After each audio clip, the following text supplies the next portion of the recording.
Shalom and welcome to the Middle East Report. In this program today, we'll be asking, where does Israel and the British Jewish community go from here in the approaching post-Covid-19 world?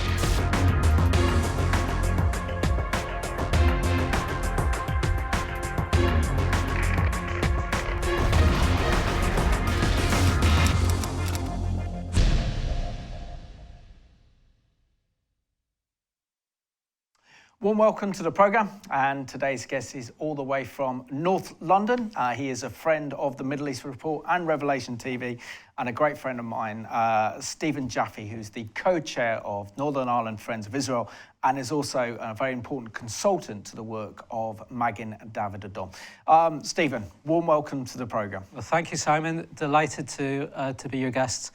And it's always a great pleasure. And just to say thank you to you and Revelation TV, really, for keeping the flag of Israel flying high in terms of your own programmes over what's been a very difficult period. And that's not to be underestimated, what you've done in doing that. Thank you. And Steven as well, the fact that you have been consistent over the past 10 years, because this year is the 10th anniversary of the Middle East Report. It's been going for 10 years, which is incredible. And you have been a continued partner in this venture for the past 10 years. So it's been amazing to work with you, and you also allowed and organised a couple of trips for me to go and speak in your native homeland, Northern Ireland, which was always a pleasure, and I very much enjoyed both those occasions. And the people I met were very, very special, and the passion for Israel there is just phenomenal. So, and coming in and doing the programme, so really appreciate it. So we've been doing this man and boy, Simon, haven't we really? Yeah, we've aged, haven't we? I think so. But just to say again, what you do actually as a programme in reaching out to perhaps Christians who are, in many cases, perhaps on their own in their church, where their support for Israel is not shared, you have provided in that last decade, communication, connection to Israel, bringing them up to date on the news and latest events, bringing in guests from Israel, from the UK, from the Jewish community, from the Christian community. It is quite unique, and we should all be very grateful for it. Thank you. But I think as we start this programme, we just really want to kind of reflect on where Israel is, where the Jewish community is during this horrendous pandemic, Covid-19. So it's certainly changed everything.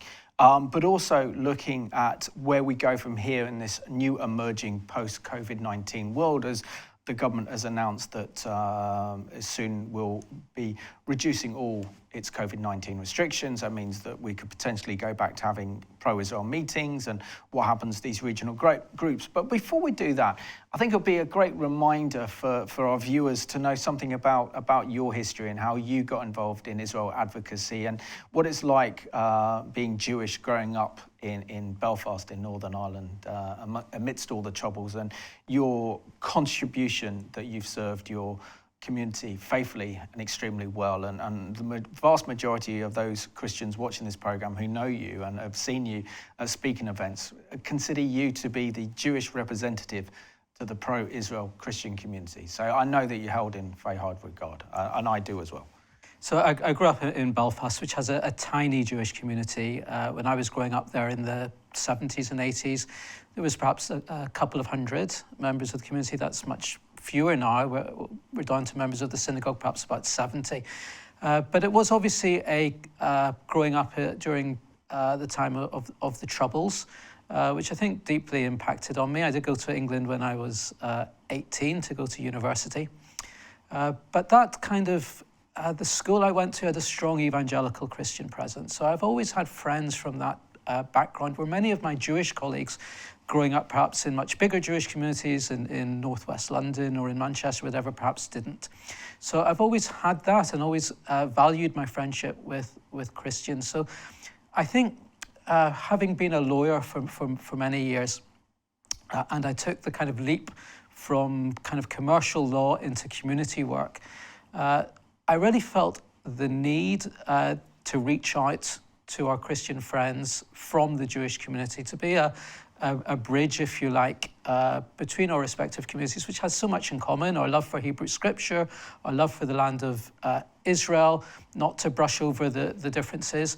But that was something that I felt needed to be done. Many in the Jewish community were just simply unaware of the support that there was within elements of the churches. And from about, well, it's probably not round about the same time as the start of this program, I made that switch from kind of a professional career into community work. And what I did was to travel up and down the country, speaking to regional synagogues, but also to church groups, and making a huge amount of friends along the way in places where I think very few Jews had been: Warrington, Fareham in Hampshire, I could ring them all off.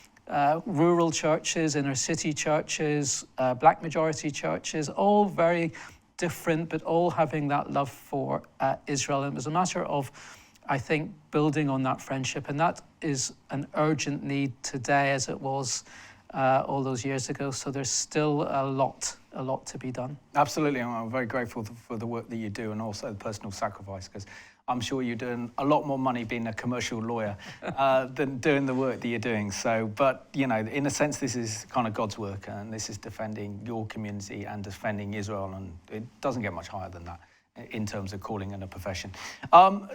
Stephen, we know that if we take, for example, 2019, before this pandemic, it feels like now that in the summer of 2021, it's a completely different world now than the one that was before. Ways of doing things have completely changed. But also, isn't there a great danger as well that we just need to confront the apathy and the struggle that people have faced, particularly the pro-Israel Christian community, as well as your community that has very much been targeted recently in Israel's war against Hamas in Gaza? And we've seen the most horrendous outpouring of Jew hatred on our streets. To say it's shameful doesn't give it justice, because it's just absolutely vile. And the vast majority of our viewers would agree with me that we need to increase our efforts to stand with the Jewish community in light of what's happening. But the big question is, where do we go from here? And how has the Covid-19 had an impact on Israel, but also more importantly on your community? And what is the status of your community?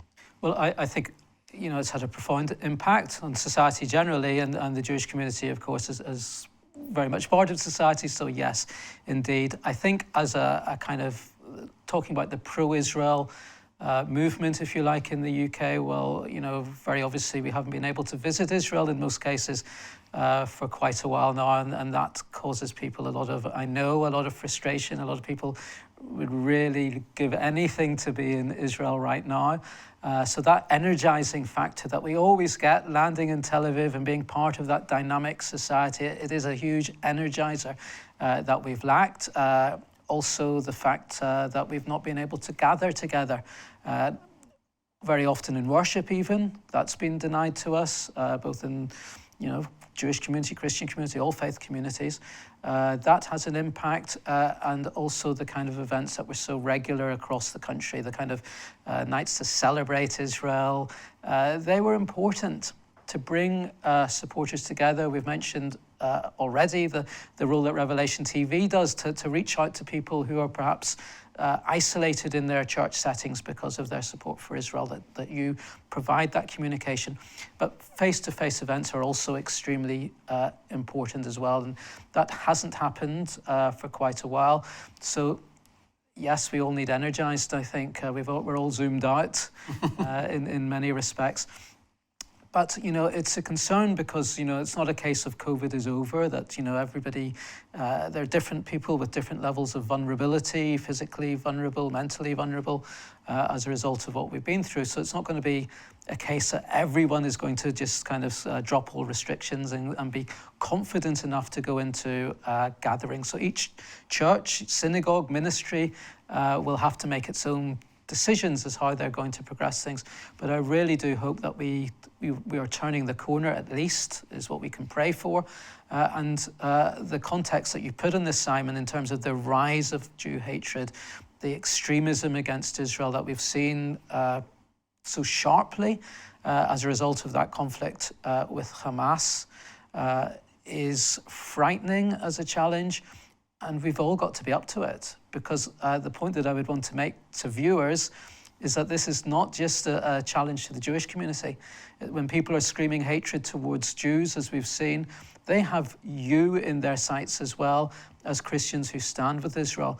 Because if the narrative that they are promoting, that Israel is an apartheid state, a racist state, a terrorist state, that makes you and I and the viewers friends of apartheid, friends of racism and terrorists. And that means we are being forced out of the public stage and the public platform here in this country. So this isn't just about Israel's right to exist, its legitimacy, its security. It's about us. And the Jewish community, I mean, we've talked a little bit about Belfast and a small community there. Generally, outside of London and Manchester, the regional Jewish communities in this country are aging, small and vulnerable. And they're facing the brunt of this anti-Israel extremism merging into Jew hatred. I mean, people see convoys going through North London and people are shouting, rape their mothers, rape their daughters, addressed to Jews. You know, we are in a bad state as a country. And the level of, I think, of indifference, because all it takes is indifference to that, is alarming. And it's our job as those who stand with Israel and are true friends from the Christian community to really ensure that they are energized and up for this battle for their own sakes as much as for anybody else's. Absolutely, and if we didn't think that the battle we're dealing with COVID-19 was hard enough, to actually then Israel having to face a kind of major war against Hamas, and then the international condemnation that went with it, the social media attacks, and this just explosion of Jew hatred on the streets of London and our capitals across the country has created a very kind of very dangerous, I believe, situation. And that's why we have to step up our efforts to support you and the Jewish community. I've done Zoom programs with you through the very high end of the pandemic last year, and you told us how your community has been affected by COVID-19 as well. There seems to be a higher representative of those who have died to this virus in your community than many other communities. Yeah, certainly I think in the early days, I'm not sure about the current statistics, but the Jewish community being slightly elderly, living in urban areas, gathering together is such an important part of Jewish life, whether it's family gatherings on a Friday night, whether it's observant Jews who would pray in a congregation 3 times a day. Obviously was a fertile ground for COVID to spread, and we've lost some wonderful people as a result of the pandemic, rabbinic leaders, lay leaders of the community, and so it's hit hard. I mean, we are part of wider society, and of course it's impacting on everyone economically is a whole side of this, and mentally as well. So yeah, the community has been badly impacted. And of course, Israel was also one of the first countries to have a complete shutdown, even to the extent of not allowing anyone to fly in or out of Israel from Ben Gurion Airport. And the Israelis themselves had a very, very tough quarantine measures. I think they only allowed out for half an hour a day, but couldn't actually walk more than half a mile from their homes. So they went through a very, very tough lockdown, much tougher than ours actually, and yet Israel seems to have come out this stronger. They are the ones that were looking to actually invent the vaccine. We're in the race to do that, but also the big vaccine rollout. They've been extremely successful in immunizing their own people, and now it seems that Tel Aviv and Jerusalem and Israel is fairly free of COVID. Well, isn't it incredible that the entire world is looking to this tiny little country of 9 million people to kind of gauge the impact of vaccinations? And I think that was one of the reasons why Israel secured the vaccines for its own population so quickly, is that Benjamin Netanyahu in conversations with the relevant companies, was able to assure them that because of the highly digitized nature of the health service in Israel, that the statistics regarding vaccination would be available to the world. And I know of many research projects going on even here in the UK, which is based entirely on statistics coming from Israel. Isn't it amazing that this little country is kind of leading the way for the world, hopefully, out of this pandemic? Oh, absolutely. So let's remind ourselves of Israel's situation back in the spring of 2020 at the height of the global pandemic, COVID-19. In the war against the coronavirus, checkpoints are becoming part of life for Israelis. We want people to stay at home. We don't want people to go out unless absolutely necessary. And therefore, based on the new laws and orders, people will only be allowed to leave their houses until 100 meters. The new regulations forbid employees from coming to work with a temperature more than 38 degrees Celsius or 100 degrees Fahrenheit. All non-essential shopping and trips to public parks and playgrounds. Now I'm going home and I'm not intended to coming out till the government say it will be okay. Police also closed Jerusalem's iconic open-air market, Mahane Yehuda, and Muslim authorities have closed the Temple Mount indefinitely. Trips are allowed to the grocery store, the doctors, and pharmacies. Prime Minister Netanyahu invoked the book of Deuteronomy, chapter 4, and pleaded with Israelis to obey. I say this as clearly as possible. You must stay home. Stay home. Stay alive. The danger lurks for everyone. Take good heed unto yourselves. While Israel battles the coronavirus pandemic, it appears unlikely that Benny Gantz's opposition Blue and White Party will join a national unity emergency government with Benjamin Netanyahu and his Likud party. On Wednesday, the Speaker of the Knesset, Yuli Edelstein, dropped a political bombshell when he resigned. Edelstein's critics charge he refused to open the Knesset to stop legislation that would disqualify Netanyahu from becoming prime minister again in a new government. Those bills have the support of the Blue and White Party and the Arab Joint List. As Israel's political deadlock remains unbroken, Netanyahu rallied the nation by reminding them of the Passover story from the Bible. The Exodus from Egypt reminds us that our people have withstood fierce storms. This gives strength. This gives hope. We survived Pharaoh, and though the battle will be hard and uncompromising, we will also survive Corona, with God's help and with yours, citizens of Israel. Chris Mitchell, CBN News, Jerusalem.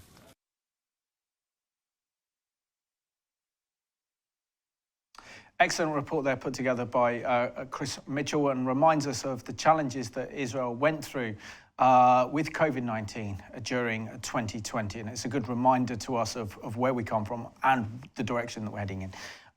We saw in those videos, extraordinary to think that Mahane Yehuda market, and anyone who's been to Jerusalem and been to that market, it's always full of people, hustle and bustle, and which Jerusalem is. And then to think that everything has been locked down and shut down, and the Israelis then had to, couldn't walk or have much exercise and go from their homes and stuff as well. Just literally just extraordinary times. But also I think we have to reflect upon some of the things that has happened during that year. I mean, the fact that Israel was seen as a kind of global solution provider as a nation, and is using Israel's innovation and ability to use this high-tech technology to actually help defeat COVID-19. We see that the rest of the world looked at Israel for an example. We even saw in our own COVID-19 briefings from 10 Downing Street that Israel was constantly coming up. What do you think is about this small little nation that the world looked to for the answer as the way out of this pandemic? Well, it's an excellent question. Isn't it always the world's focus on this tiny country? As you said, I act as a consultant to Magen David Adom UK, and I think that there's an organisation that's been at the forefront of dealing with COVID in Israel. And the remarkable thing about it, it's Israel's national medical emergency service. To the extent it's the equivalent of the Red Cross or the ambulance service in this country. And yet it is staffed overwhelmingly by volunteers. So you have something like an overall staff of 24,000, of which 20,000 are volunteers. There aren't many countries in the world with that kind of level of volunteering ethos. And it's a lot of young people.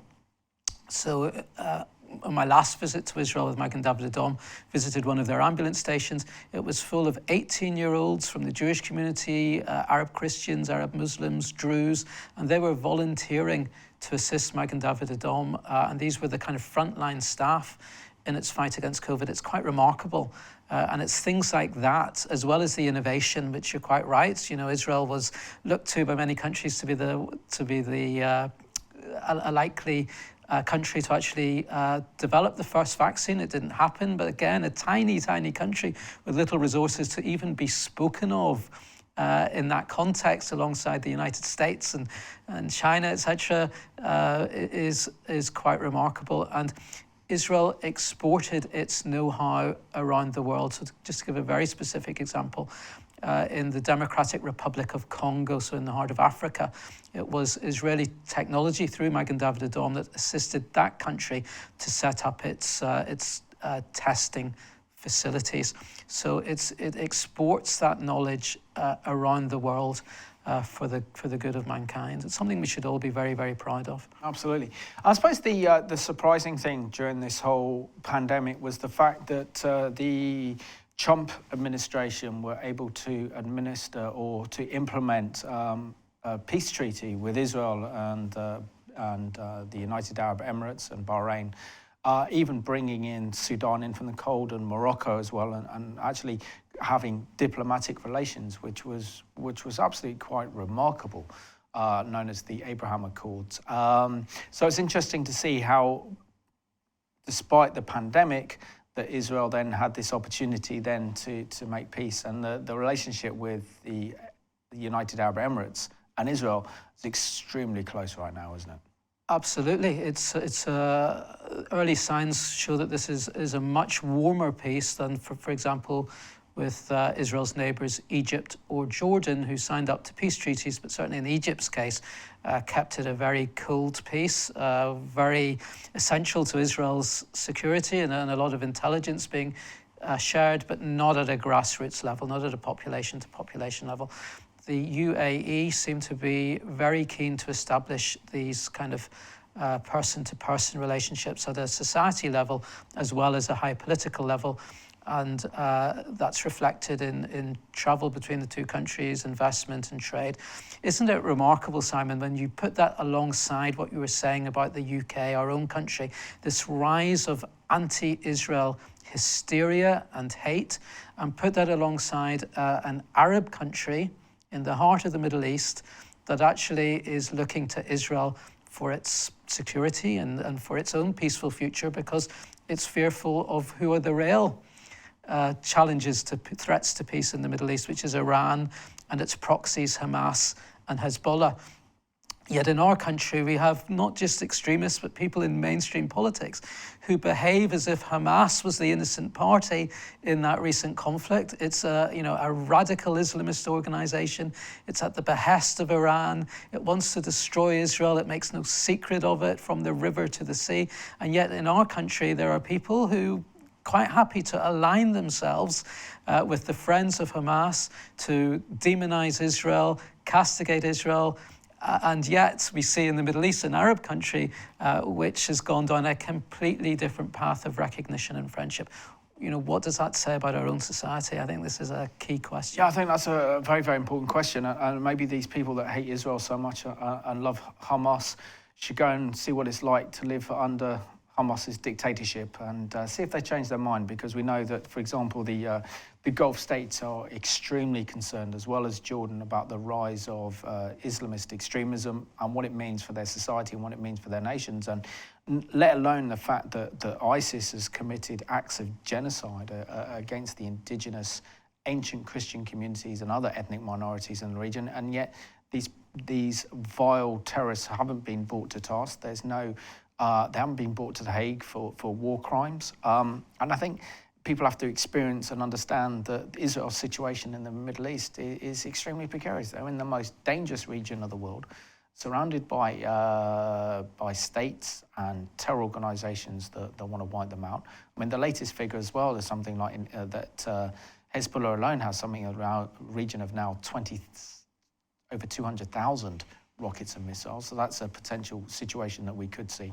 But most of all, I think it's also, the one big impact, I think, that has been difficult for so many supporters of Israel to comprehend, and that's two major political earthquakes that have happened. The first is that President Trump is no longer in office with his support of Israel, and had a very, very strong evangelical support base within his own government.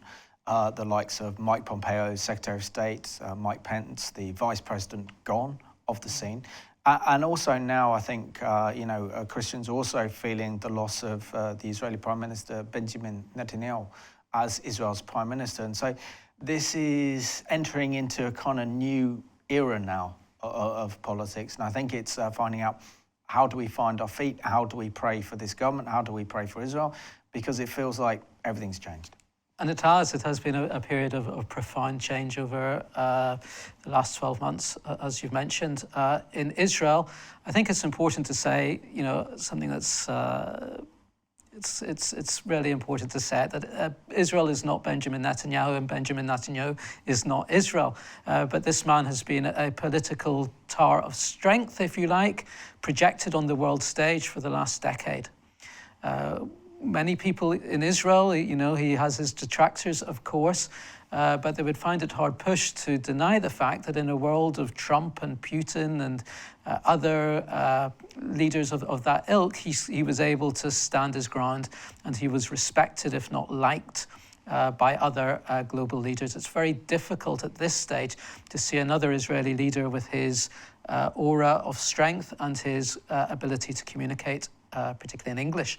So that is a period of profound transition. I think we can be certainly appreciate the fact that Israel is a democratic state in this region of, as you've said, of such extremism and danger. Here is a state where a prime minister, Netanyahu is not a happy man, I can tell you. He's believes he has been defrauded, or that the nation has been defrauded. He's been very hard in his language, but he has vacated the residence of the prime minister, and a peaceful transition has occurred.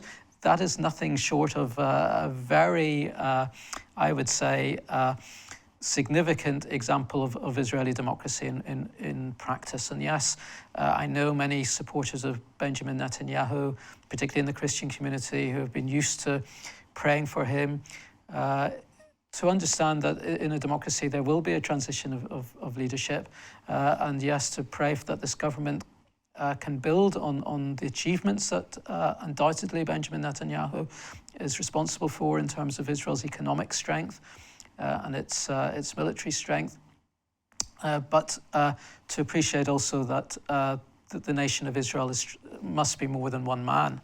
And at some point there will be a succession. I know that we cannot predict if Netanyahu will be back centre stage sometime soon. You just couldn't rule that out. But currently it seems the new government is bedding down. It's a coalition of many different contrasting elements, but that's the current situation. Yeah, but I think what we find it hard the most, Stephen, is the fact that Benjamin Netanyahu did so much to reach out to the evangelical Christian community.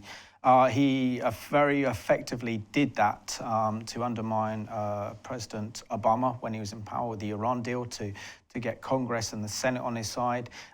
So he's been able to use that politically, but he's also been able to reach out to the Christian evangelicals in the States and around the world, and so that is probably what feels different now. We're not sure with Naftali Bennett. We're not sure with this new government where their priorities lie when it comes to recognizing that support base for evangelical Christians, particularly as the recent government has announced that they want to reach out to the liberals and the progressives. But we know that these are only short-lived friends, as it were, because as soon as the trouble hits, the liberals and the progressives that support Israel, you know, some of them do, but the vast majority of those are fair-weather friends. And when the trouble hits, they won't be there to support Israel. Well, I said that Benjamin Netanyahu, there was more to Israel than Benjamin Netanyahu. I would say there's more to Christian support for Israel than Benjamin Netanyahu.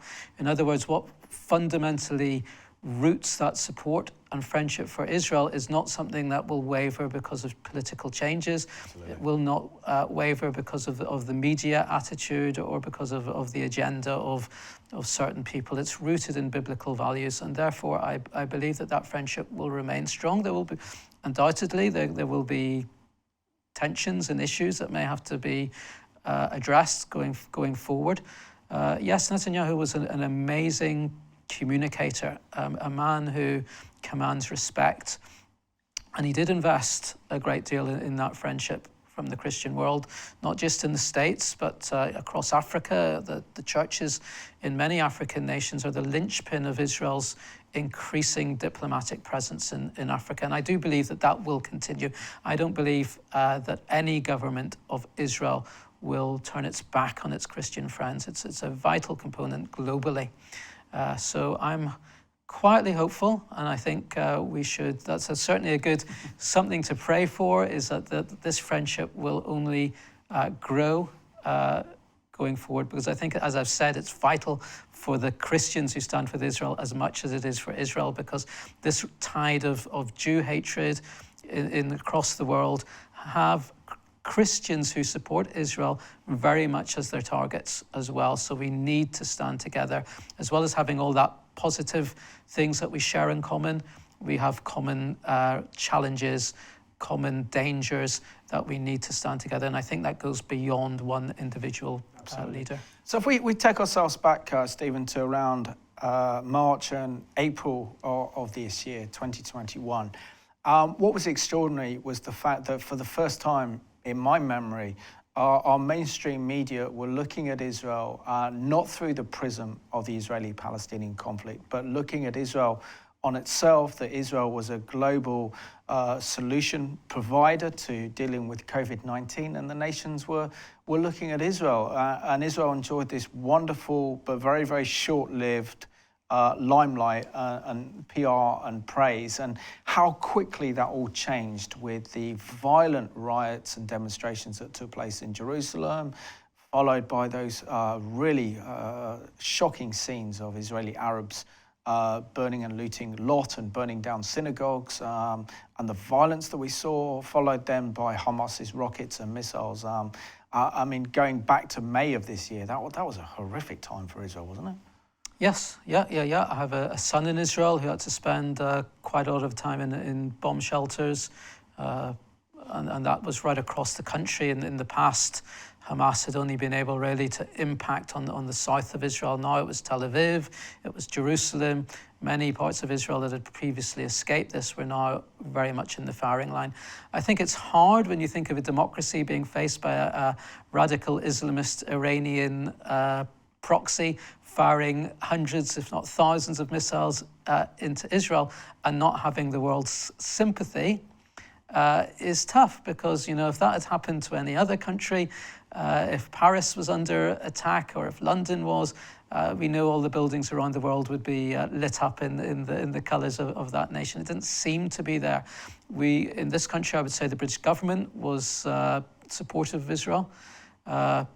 The media was very varied in terms of newspapers, but I would say the BBC have an agenda, and the agenda for them is the suffering of the civilians in Gaza. And that is something which is undoubted and needs to be highlighted. But if you do not give context, absolutely, if your only context is the number of civilians being killed or hurt, without any explanation as to the background, you are going to generate hatred, because you're showing a powerful country inflicting pain on a powerless civilian population. And what's missing from that equation is Hamas, its missiles. You've mentioned Hezbollah, by the way, with its tens of thousands of missiles. It's better armed than most NATO states. I think it's got more missiles than NATO. And that's a threat on Israel's border that could blow up at any time. You've got this small country in the middle, Israel, which people will say, oh, I believe Israel's right to exist and I believe Israel's right to defend itself, until Israel actually does defend itself, and they're immediately criticizing and condemning and aligning themselves. And I think this is really the tough bit. Mainstream politicians who are aligning themselves with groups who are unapologetic in their pro-Hamas agenda. And we see that in elements of the Labour Party. That hasn't gone away, and other parties as well. Belfast, where I come from, the City Hall, Belfast City Council voted to expel the Israeli ambassador. A majority of councillors voted for that. What kind of message is that? On the aftermath of a Hamas missile assault on Israeli civilians, because each missile was fired at Israeli civilians, Belfast City Council wanted to reward Hamas by expelling the Israeli ambassador. Now, the people behind that resolution were from a hard left Trotskyist party, but they brought in the likes of the Social Democratic and Labour Party, which many viewers will remember is the party of John Hume, a moderate party, a party that believes in dialogue and engagement, and yet their representatives were voting to expel the Israeli ambassador in the aftermath of a Hamas onslaught of missiles. So we're in a bad situation, and we need to wake up to it as friends of Israel here in this country. Oh, absolutely, which is truly shocking, and it's everything's in reverse. What is good is evil, and what is evil is good, and this just shows you truth and lies and truth. Absolutely, where our kind of nation is right now, and our society is right now. So let's have a look at this excellent report, also troubling report put together by CBN, looking at the plight of the Jewish community since Israel's defensive war against the Islamist terrorist organization Hamas in Gaza. We are leading a solidarity mission to New York. We're literally meeting from morning to evening with different rabbis from different communities, with federations, with the different organizations dealing with anti-Semitism. And we're very happy to be here in order to show solidarity to a community with these issues. How serious is the anti-Semitism there? Are they afraid? What we've heard is really a combination of narratives. We've heard people who are afraid for their children. We've heard people who are saying, you know what, it was a bad month. There was a lot going on. It was coming out of Corona. It was the war in Gaza. It's not so terrible, but we need to keep looking and checking that it doesn't get worse. So really there's a range of feelings going on here. But I think the overwhelming feeling is, how serious is the anti-Semitism there? Are they afraid? That they're very touched that a group of Israeli leaders are coming. It's like a reverse solidarity, because normally we're always receiving groups from this area, from the United States, in solidarity with Israel. Every time there's a conflict, every time there's a war. You visited Riverdale. They've experienced some particular attacks recently. What did you see there? So in Riverdale, we went to a range of Jewish communities, Chabad, ultra-Orthodox, modern Orthodox, and conservative. 3 synagogues were affected by stone throwing. And of course, they became much more on edge about the whole thing, the community. But what was very impressive to me was the unity between all these different streams in one community in Riverdale. I've visited in Paris, and there the Jews are afraid to walk around with the kippah on, with the yarmulke, and they're afraid to let it be known that they're Jewish many times. Do you sense that at all in the U.S.? When you speak to the majority of the people that I've seen, they're like, look, we're not afraid. This is Manhattan. And the truth is, I've seen a lot of people, certainly in the Jewish neighborhoods, wearing kippot without any fear. Is this encouraging anybody to make aliyah, to want to come to Israel? From what I know from my friends in Nefesh B'Nefesh and the Jewish Agency, is that there has been a huge increase in applications filled out to make aliyah. I haven't quantified, see how many are coming from here. But I think in general, the COVID has created a feeling for people, for Jews around the world, that they'd like to be in Israel. That ultimately the diaspora and Israel, we're one people. And we have had the unwavering support of diaspora communities. The diaspora communities built Israel, let's be honest. Now, we're in a different place after, 72 years, 73 years of Israel, where we've become a strong country. I think this is now the moment for this to be a different relationship, a more evolved relationship, where the communities help us when we need it, but we help the communities when they need it. And that's our message here. We are here for whatever you need. Israel is a country of unprecedented innovation. If you need help for your current challenges, we have definitely the innovation and the solutions to help you.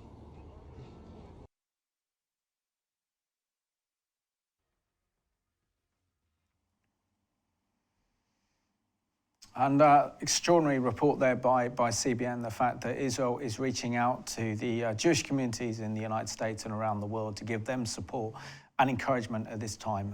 Complete reversal historically in the relationship between the Jewish communities across the world and the state of Israel. It does mark a kind of sea change, doesn't it, as we saw from that news report, Stephen, the fact that now Israel is reaching out to the Jewish communities around the world and the diaspora, and help see what they can do to help support and encourage them, when for the past 70 years it's been in reverse. It's been the Jewish communities around the world doing everything they can to support Israel and help develop the state and defend the state. Well, I would say yes, in terms of kind of like material support coming from the diaspora to Israel. I think Israel has, since its creation, had an enormous impact on the Jewish communities around the world. It's completely altered, I would say, the confidence of the Jewish communities. And of course, wherever there has been persecution and anti-Semitism, there has been the option for Jews to go and live in Israel. And I know many Christians have supported that through various ministries that support Aliyah, whether it's from former Soviet Union or Ethiopia or Eastern Europe or South America, wherever, and more recently, of course, from Western Europe. And this is what the British community is seeing. We've had our scares and our fears going back to 2014 conflict, which you will remember very well, Simon, the conflict with Hamas then, and how that was a great outpouring of hatred towards Israel here in this country. We had the trauma of the Corbyn years as leader of the Labour Party, culminating in the 2019 general election, which we might forget now, but that was just on the cusp of COVID coming a few months after that.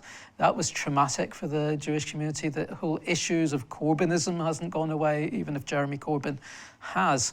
But Israel is vital to the security and well-being and morale of Jewish communities around the world. So there always has been that, I think, strengthening of diaspora Jewish communities from Israel. It's now being formalized by way of solidarity visits coming from Israel to the diaspora. I think that is the change.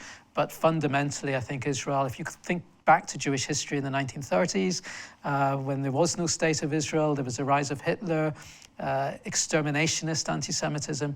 Then you had a Jewish community around the world which was vulnerable, absolutely vulnerable. So Israel changed that equation for the diaspora many decades ago, I would say. And it just makes me think historically that it was Israel's stunning victory during the Six-Day War that kind of mobilized Soviet Jewry, for example. So for the first time, they felt confident to be associated as being Jewish and associate with Israel. And of course, this led to the whole Fusnik movement opening up, and of course led to over 1.2 million Jewish people from the former Soviet Union making Aliyah to Israel, and Israel having to absorb it. It does fundamentally trouble me, and so many of our Christian viewers, Stephen, the plight of your community, particularly after Israel's recent conflict with Hamas in Gaza and this outpouring of Jew hatred upon our streets.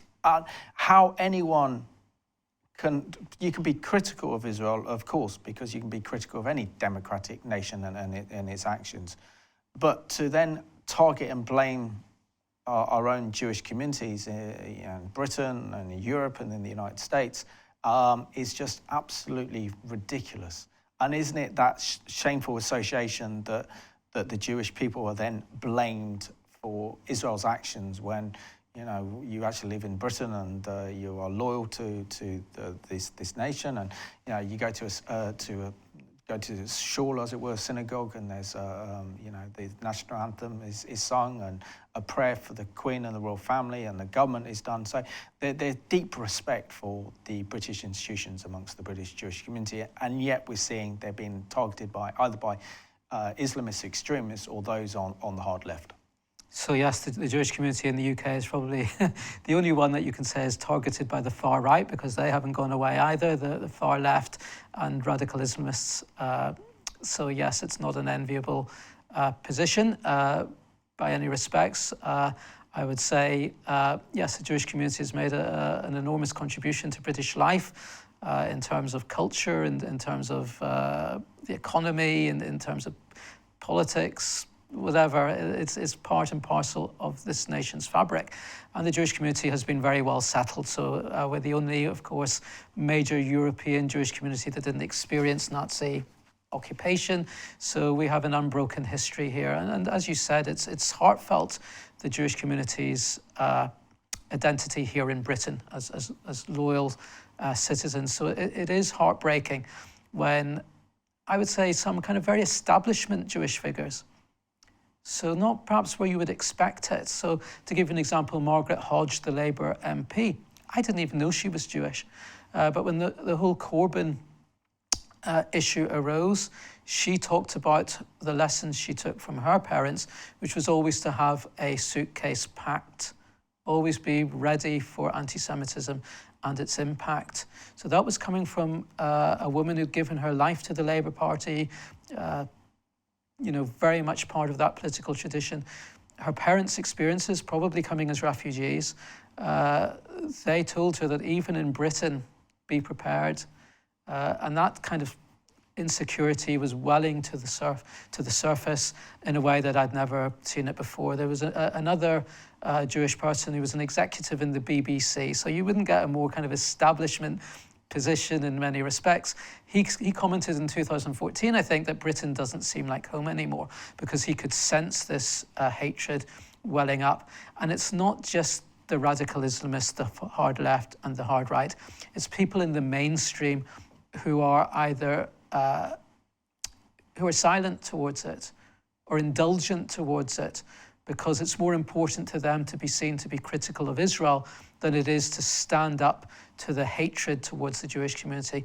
In other words, their urge to criticize Israel puts them in bed with the hard left, with that. And it is, I think, so dangerous. How many Holocaust memorial events do you have to sit through to understand that when the Jewish community is isolated from society, when it's targeted, when Jews are accused of being a unique evil that requires unique measures to deal with, or whether it's boycotts or expulsions, whatever it is, how many Holocaust events do you have to sit through before the penny drops that when that is going on, that means that your society has a sickness within it. It's not just a problem for the Jewish community. There's a problem there in much wider society. And I think there are so many people who would regard themselves as being anti-racist, as progressive, who cannot see that by exceptionalizing Israel, by wishing to adopt punitive measures against Israel, which they're not advocating against any other country in this world, aligns themselves to those very forces that are hostile to the Jewish community, but actually are hostile to them as well, because these are not progressive forces on the far left, in radical Islam, or the far right. These are forces which are hostile to all of us. Absolutely. We're down to about the last 5 minutes of the programme, so really kind of need to sum up. How do we, as we see the government is lifting the COVID-19 restrictions, by the time this programme has aired, we will be celebrating Freedom Day. How long that lasts is another matter altogether, but this does present opportunities potentially for meetings to re-engage with the pro-Israel regional groups, pro-Israel meetings of churches. So we have to also come up with, you know, this is time to engage our supporters and to encourage them and support them, like yourselves, to then get more active. with Israel. So what are your thoughts on this very important issue to mobilize and strengthen and encourage again our Israel supporters to meet together and talk about the importance of Israel that haven't been able to do since March of 2020? Well, it is an opportunity. I fully understand that some people who are perhaps physically vulnerable may not feel confident enough, but where it is possible to meet and people do feel confident to do that, then it's time to energize. It really is. I think we all feel a little bit jaded. It's been a tough period for many, many people, health-wise, financially, etc. But now is the time to turn that corner and energize for Israel in whatever way is possible. Attending events, of course, supporting the ministries. If you're a supporter of one of these pro-Israel ministries, increase your support because those organizations need it very badly. If you're taking part in the email campaigns of Michael McCann and the Israel-Britain Alliance, don't just you sign the email. Get your families, get your congregation, your communities, offer them the chance to take part as well, because we need to grow. We definitely need to grow. We need young people involved. I think this is a crucial point. Simon, you and I were young when we started this, but we definitely need... got a white and grey, that's for sure. Yeah, I think so. But we need to really reach out to younger people. And I would say invest, to Christian supporters of this programme, invest in your children and your grandchildren. Make sure that they, when they can, have an opportunity to visit Israel, because I think that will be life-changing for them. So this is, I think, a top priority. Energize, reach out to a younger demographic. That's where we really have to be at. Yeah, and I think that's the key, isn't it? Particularly in light of that recent survey that came out in the United States that showed that the support for amongst evangelicals for Israel amongst the millennial age gap and Generation Y is declining massively. If those statistics are to be correct, and talking to young people, this is definitely the case that Israel has gone out of fashion, as it were, but this is why it's so important that we invest in young people with those social media skills to communicate to their generation the truth and the righteousness of Israel's cause, and to confront the lies and the misinformation and the hatred. And that's something that I think has to be done, hasn't it, in order to revamp and strengthen the cause of Israel in this country, both in your community and also my community. It's an absolute priority. Otherwise, 10, 15, 20 years' time, who will there be in this country to stand with Israel? So I think if you're to ask me strategically what the priority is, I think it's to reach out to that younger generation. It's not easy. I'm a father. I've got two girls in their early 20s, an older boy. I know how difficult it is to reach out to that generation, but that is where the vital battle is, and we all of us have a huge part to play in that. With a minute left, do you want to give a message to our viewers, because you're very much loved and appreciated, and of their need for their support for Israel and your community?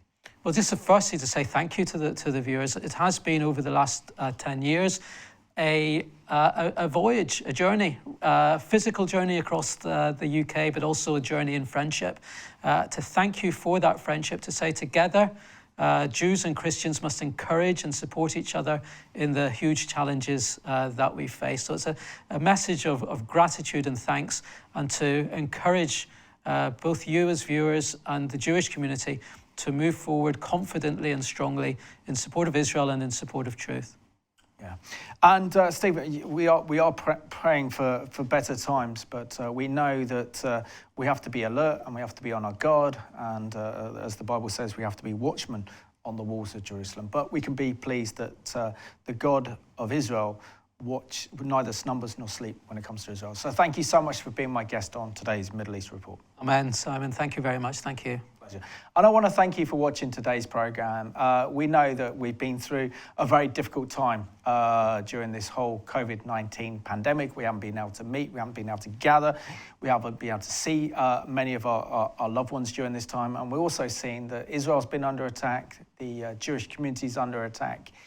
which really means that we have to step up our efforts, not only our prayer support, but also our activism in support of Israel and the Jewish people. And at this time, we have to make our Jewish community realize that they're not alone, and our friendship is thick and supportive of Israel and the Jewish people, and that we need to stay strong in that. So I want to thank you for watching today's edition of the Middle East Report.